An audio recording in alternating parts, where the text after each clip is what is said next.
Welcome to another edition of the Mile High Real Estate Spotlight Podcast. I'm Brian, and I am so excited today. Not all the time we get to talk about investing, and so that's one of the tiers of home ownership, right? We talk about I talk a lot about home ownership where I say, well, hey, yeah, if you're spending $2,000 a month in an apartment, you're gonna spend $24,000 a year. After 10 years, you're gonna be $240,000. But then once we get somebody in the apartment, I don't want it to end there because we want to talk about building wealth, generational wealth, helping people really start taking advantage of the real estate that's out there. Yeah, so on that investment side, I don't want anybody just to have one piece of property. I don't want anybody just to, say, okay, I'm going to get my equity in this house and stair step it up to the next house, which is all good. But if you're really talking about developing wealth and generational wealth and being able to do that, then you have to think about the investment side. And today, today we have Chantal on it. I'm so excited because Chantal is in this investment world. She is a co-founder of a company, the Good Neighbor real estate company, or good. She'll tell you a little bit about it here in a second. And she does some non-traditional stuff. So this is a show that you're going to, in fact, if you don't have anything to write with, pause it right now, go get a piece of paper because there's going to be some good stuff that you're going to, especially if you're thinking about investment. And if you're not thinking about investment, you're going to start thinking investment after this show for sure. So Chantal, thank you so much for being on. I'm so excited to be able to talk to you. Am I saying your name right, Chantal? Yes, Or Chantal? yes, All right, good. Chantal. All right. So I just want to make sure that everybody gets to know how to get a hold of you. So please tell us that first. And then let's go into how you got involved in this and some of the things that you do. So go ahead. Let us know how we get a hold of you. Hey, Brian, thanks so much for having me. So people can reach me via email at Chantal at thegoodneighbors with an S at the end.com. Or you can find me on Instagram at Chantal Duame. Or you can find our company on Instagram, Good Neighbor Realty. Gotcha. And you're in Colorado here, right? So this is Yes. the Colorado company, which is amazing that you've been able to do this and take over and do this. So tell us a little bit how did you get involved in this? What are some of the things that you've done, in your life, I guess, or where you were born and grew up, and then what made you want to be in the Good Neighbor Realty Company or own it, I Yeah. guess, start it. Yeah, so I'll start with just telling you a little bit about who we are and what we do, and maybe how I found my way here. So, Good Neighbor Realty specializes in investment properties. We do primarily short-term rental investments. So, people that have a property that they put on Airbnb and Vrbo, and they use that property to either offset their mortgage or to make cash flow every single month. It's extremely specialized, as you can imagine. So in any municipality, there's going to be legislation to navigate. And then you have to navigate, can this actually make money? If I buy this property, is it going to make me money every single month? Or am I going to be losing money every month? And how do you get the expertise and the data to determine whether or not it's going to make money or lose money? So that's what we do. Those are the clients that we serve. I am in my heart a real estate investor. I actually never meant to become a realtor. In fact, I was hesitant to become a realtor at all. My background, I'll start with, I was in college and I was doing event management full time. And then right after graduating college, I decided that I needed to make more money than what I was making as an event manager. So I got into med sales. I was given a script pad and told to show up to doctors' offices to ask them to prescribe my script, which was for topical pain cream. As I was doing that, I was like, man, I don't know how many years I have in me to, show up to doctors' offices pushing the same thing that, 5 other drug reps have. And so I was like, man, like, how am I going to build wealth? Like, this all depends on me showing up every single day, bothering a receptionist to try to get time with the doctor. And so I started listening to podcasts. I started listening to Grant Cardone because I didn't have any formal sales education. And then I also started listening to Robert Kiyosaki, Rich Dad, Poor Dad. And something that I noticed in all of these people was that they had a real estate investment strategy. Whether or not they were full-time real estate or not, everybody had real estate as a part of their portfolio. And so I was like, man, like I need to figure out like how can I become a real estate investor? And so my husband and I in 2017 moved to Colorado just to be in the mountains, and I started researching how do I become a real estate investor? And when you're new, you're looking at making money as a real active income as a real estate investor. So that led me to flipping. So then I could have cash to then buy my own real estate or wholesaling. But then I realized, this is still the same thing. Like I'm still having to do these activities to make active income. And when can I get into a more passive income investment role? And so from there, I decided to buy my first home, and my husband and I house hacked. We started just by renting the basement, and our long-term tenant fell through. And so, I had my mother-in-law had tried Airbnb. This is in 2018. And I was like, you know what, let's just give it a go. And we were making like $3,000 a month on a basement that I was planning on renting for $1,000 a month. And I was like, man, like this stuff is really good. How can I scale this? And so from there, we've scaled to a portfolio of 7 million in real estate and started a brokerage to help others do the same. That is so cool. Now you use the term house hack, and I haven't heard that term very much. What does that mean, and what is for folks that are doing that or trying to kind of explain that to me? Yeah. So house hacking is just the concept of purchasing a property and renting out a portion of it to offset the cost of your mortgage. So it's as simple as you buying a house and you renting out the extra bedrooms Okay. to tenants. Or in my case, it was buying a property, living upstairs, having a separate mother-in-law suite in the basement, and then renting it on Airbnb. And it's called house hacking because basically my entire mortgage was covered and I was able to live upstairs for free. Gotcha. So you get through this process. You start your house hacking. You're renting out your basement for $3,000. That's paying your mortgage. Then your next thought is, how do we get to another home? Was the next one like a flip, or the next one was hey, we're going to do this in Airbnb, or we're going to do this in Verbo? How did that work? Yeah. So the first home that we purchased, we used a first time home buyer program. We put 3.5% down. And then we were renting the basement. And that was a really hard thing to figure out. Like, how do we do the next thing? And at that time, I had just gotten my real estate license. I had just kind of discovered that I wanted to work with investors to be like my source of active income. And as you know, as a lender, it takes time to show a lender that you're ready to qualify for a mortgage. Mm-hmm. Yes, there are ways around that. I didn't know those ways at that time. And so I needed to wait 2 years to show that I was a successful real estate professional before a bank would give me another loan. And so during those 2 years, my husband and I actually built a carriage home on our property. And so after we completed the basement, we then worked towards completing a carriage home. That property started to cash flow. That one was doing really well. It was doing like $5,000 a month. So then I'm living upstairs for free, being covered by my basement. And then I have a carriage home that's producing cash flow every single month. So from there, then we were able, after the 2-year mark, to purchase our next primary. Did that with another 5% down on another property in Wheat Ridge. And then after that, my business started to take off and I was able to buy several more pieces of real estate.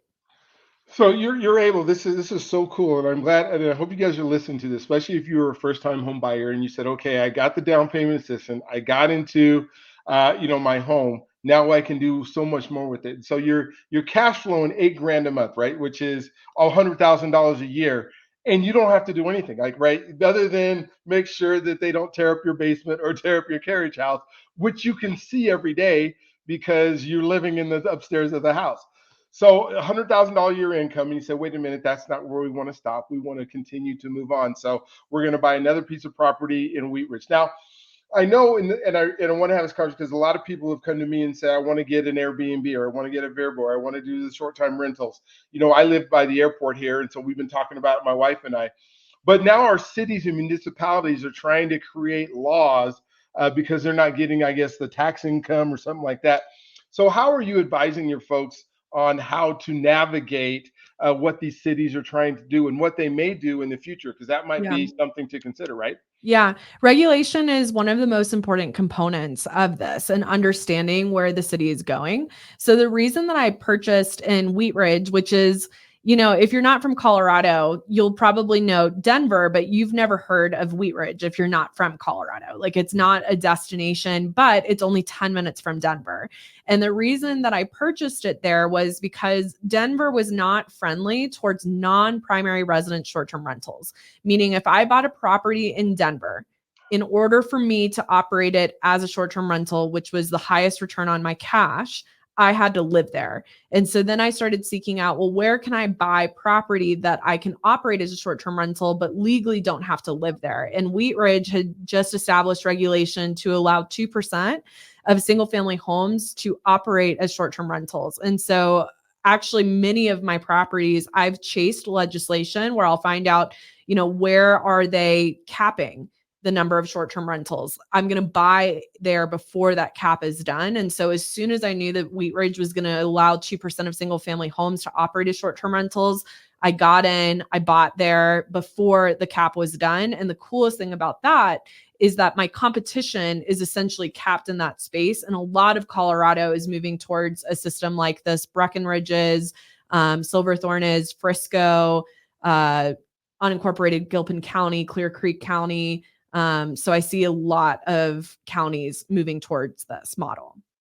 Yeah, when you think about like the mountains, because you just named a whole bunch of the mountain towns that are here, and I know a lot of people that use their mountain homes as second homes. Not everybody lives in them. Is there a certain amount of time that you actually have to stay in your house in order to be able to rent it out, or is it just, as they're doing it right now? I guess what is kind of the rule that folks are going off of? It kind of depends on where and what type of property. So, let's talk about Breckenridge. Like Breckenridge, you have to buy in zone 1 or the resort zone.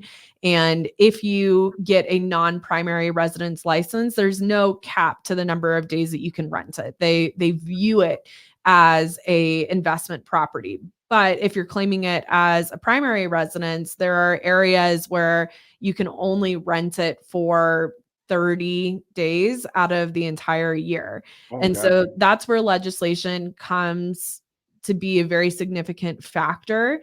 And it doesn't necessarily overlap with the type of loan that you purchase. So, like, let's say that you did purchase it as a primary residence, but you wanted the option to operate it as a full-time short-term rental either that year or down the road. The county doesn't necessarily care how you acquire the property from a lending perspective. They just want to make sure that you have the right license for how you intend on operating that property. And so the license is their way of making sure they're collecting taxes, or is that how they're utilizing it now and trying to figure out how they're going to make sure that they get their taxes? Is the what do you think the future is of? I mean, is this like right now we got to call you because we got a little limited amount of time to be able to get into some of these things, or is it going to evolve into something that is just something that people do? I know, like for me, we have a large family. I have 8 children, 13 grandkids.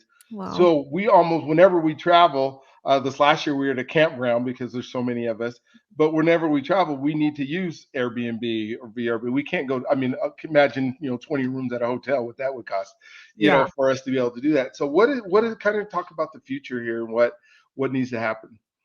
Yeah. So, I mean, you mentioned like, does everybody need to call me now because is this closing? And in all reality, like the short term rental market is constricting. And so, like, I think that the time is now, which is why I'm so aggressively investing in short-term rentals, because I think ultimately if you're not in a vacation destination, and even vacation destinations like Summit County are constricting. If you're not in a vacation destination, I see a lot of municipalities capping the number of short-term rentals that they allow in order to preserve, what we all want to be preserved, which is housing for real local people all the time. And so with that, I think that most people see like this is a need, this is a good thing for society. It is, providing jobs to cleaners, handymen. It's, stimulating the economy from a tourism perspective, but not all homes should be operated as short-term rentals. And so I think that counties and municipalities will continue to constrict and limit the amount of short-term rentals. And so I do think that the time is now. Yeah. Well, somebody who decides, okay, this is what I want to do. I want to use my house as short-term rental. I'm kind of in a destination spot, or I'm close to a hospital or an airport or something like that, that allows people to get in. What are some of the mistakes that people make if they don't call Chantal? They say, okay, we're just going to go do this. We're just going to go buy a house. It's going to be an Airbnb. They go buy the house, and all of a sudden, whether it's these laws that affect them, or they're in like a community, Mhm. that doesn't support it, because who wants to drive 30 minutes to get to where you want to get to while you're renting out this place, and then they don't rent it, I guess. What are some of the mistakes, or the biggest mistakes people make, and why they need to call you? Yeah, for sure. Regulation, which we've touched on a Mhm. lot. And then, yeah, you kind of touched on, what if there's an association too that prohibits you? But then, like, there's so many things that go into a successful short-term rental. Like, you might just buy the wrong type of asset. Like, for instance, a lot of people are like, oh, well, I would love to have a ski in, ski out condo. It's at an affordable price for me to get into, but the condo market is not a cash flow market in at least our ski towns. There's a ton of competition at where prices are and at where rates are. You're just not going to generate enough revenue to make it make sense. And so just being mindful of the type of asset that really makes sense in a particular market and what's performing well. And then, you might be marketing to the wrong like demographic altogether. Like if you're operating near the airport and you're trying to get bachelorette parties and it looks like a bachelorette house, well, they don't want to be near the airport. They would rather be closer to Denver. And what type of amenities? Mhm. I would say like the things that I see people mess up on are the type of asset, like the quality of design, the quality of photos, and the types of amenities that they're including, because all of those things are the levers that you have to create a successful short-term rental. Gotcha. Yeah, I can see there being all these things that you have to really think about. We talked a little bit about revenue. Is there a formula that you use that's successful for how much revenue you should be able to make to afford all the different things like cleaning and property tax and landscaping and all those things that sometimes people don't think about? They think about, okay, yeah, this is my payment, this is how much I'm getting in. But if it's a house, there's expenses, right? There are pieces of especially if you're renting it out, because you're not cleaning it yourself, right? You're having Right. somebody else come in.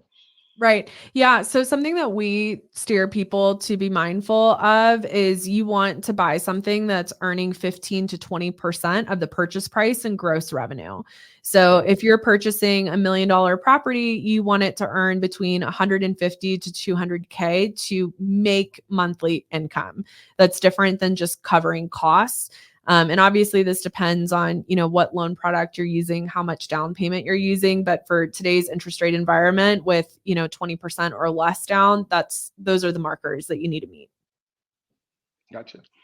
Have you found that that as people are looking and they come to you, I guess give me an overview. Like somebody says, I want to do an Airbnb. Can you help me find a piece of property?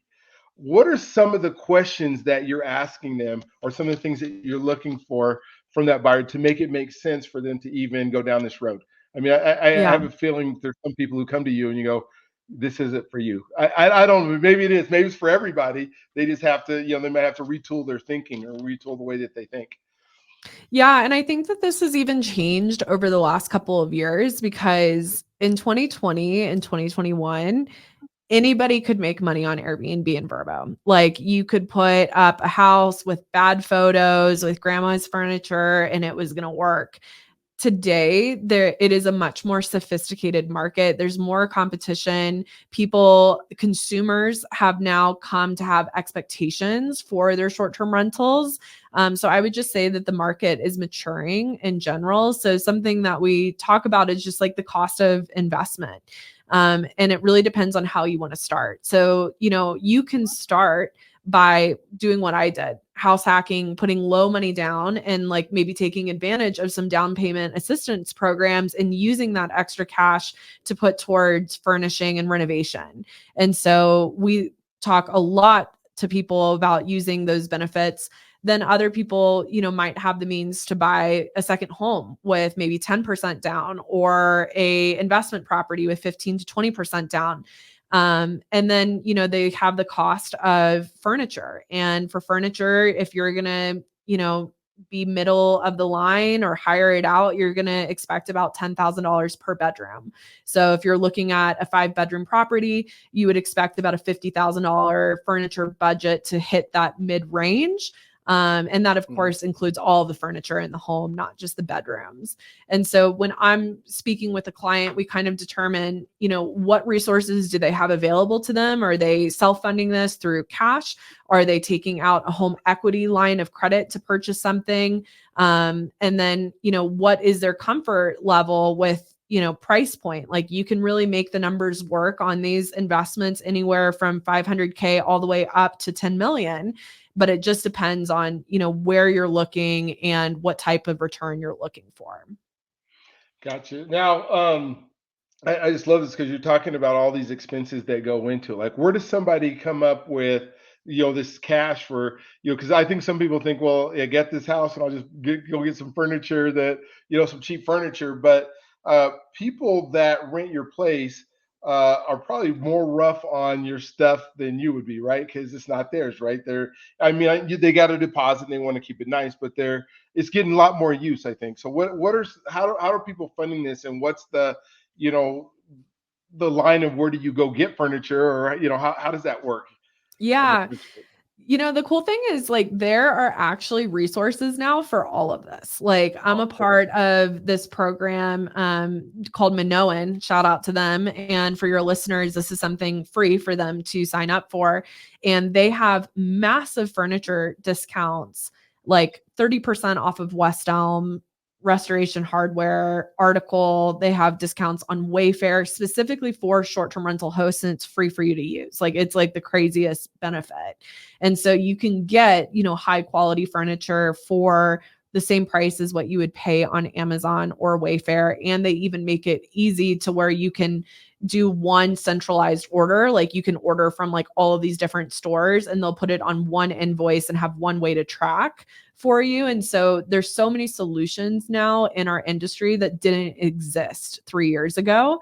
But to answer your question on, how do we handle durability and how do we handle financing this stuff? Because, we're talking about big numbers here. Not only are you acquiring an asset, but now you're investing significant amount into furniture. You want to consider, like, am I buying things that are durable? Like, are they going to be able to handle the wear and tear of multiple guests and their pets and their family? And then from a financing perspective, we've had people get really creative, from putting less money down through being strategic with their loan programs, to taking out personal loans, to tapping into home equity lines of credit to furnish these.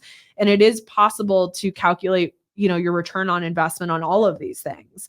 Like, I have a property where we furnished it for about 70K, but it grossed 170,000 this last year, and I'm clearing probably 60 off of it. And I think that the furniture will have about a 5-year lifespan. Okay.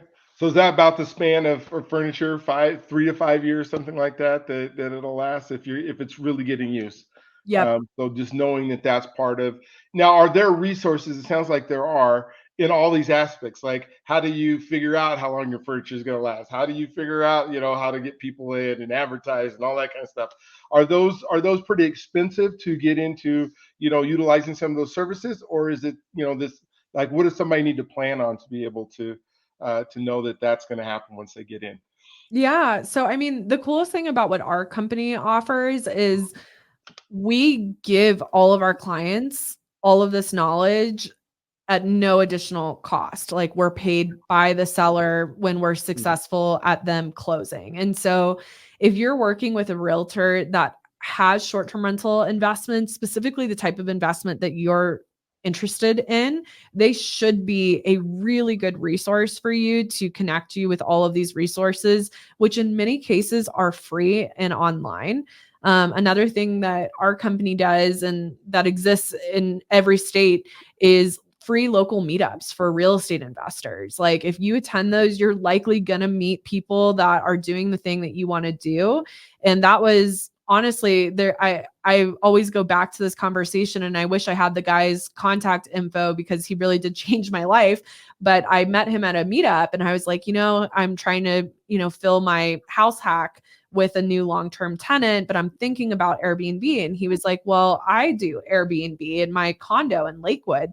And I was like, oh, no way. And he's like, yeah, I've been, renting out a bedroom. And I was like, well, how much money are you making on it? And I knew that like a bedroom in Lakewood at that time would probably rent for about $600.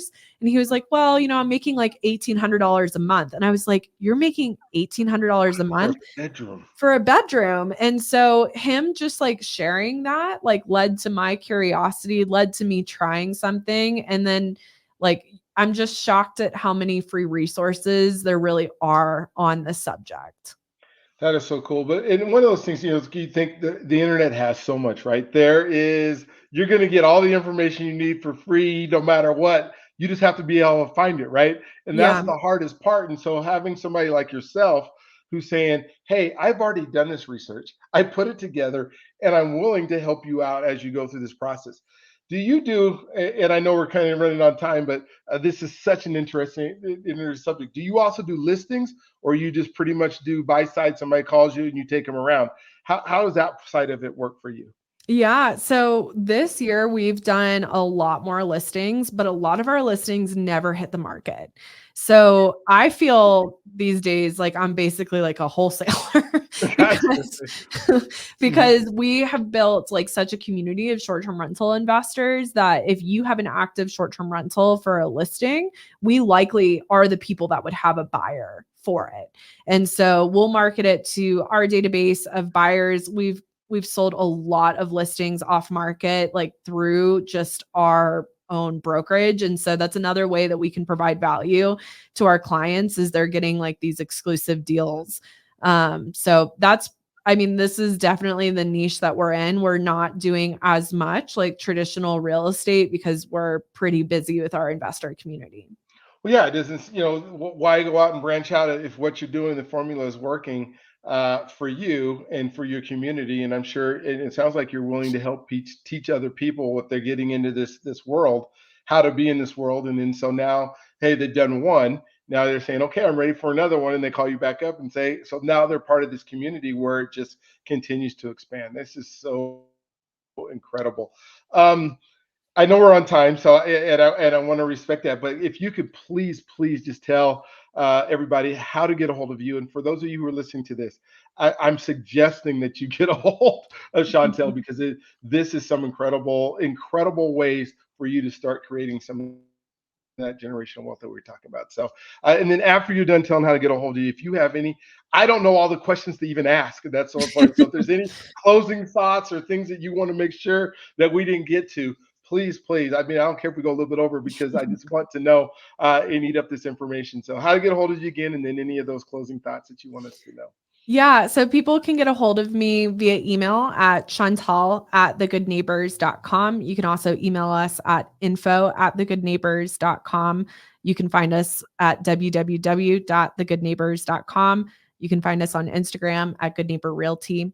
And yeah, I think my closing thoughts are I heard someone was speaking and they said all that you keep is all that you'll ever have. And I really liked that from an investment standpoint, because if you're so nervous about investing, all that you keep is all that you'll ever have. And so as you use your money to grow wealth, it is going to give you more than what you have now. But the first step in that is not keeping it so tight and taking a chance and investing in real estate. So it's taking that risk. I love it. All that you keep is all that you'll ever have.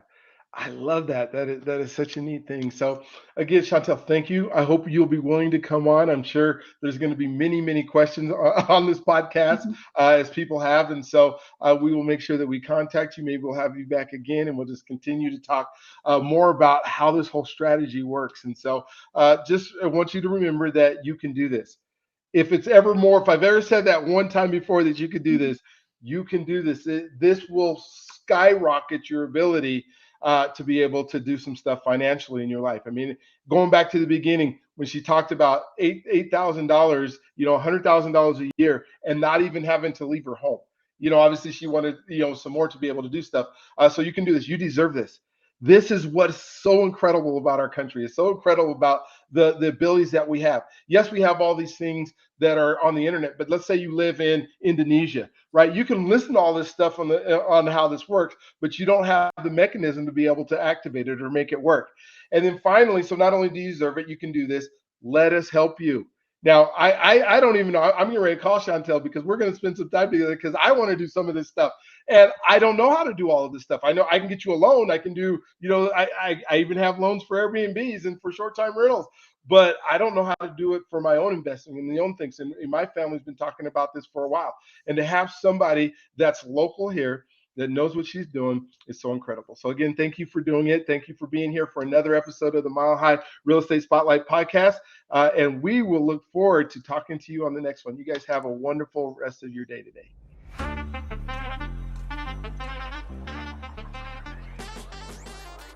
This is Brian Arnold, and if you are listening to this part, you've just watched one of our episodes of the Mile High Real Estate Spotlight, where we've just talked to one of the best of the best. And I want to thank whichever guest that was here. They are phenomenal. They are amazing. They are the top of the top, the best of the best that are in our industry that are here with us today. And so I encourage you to please call them, pick their brains. They work for you. They enjoy working for you. They are incredibly good at it.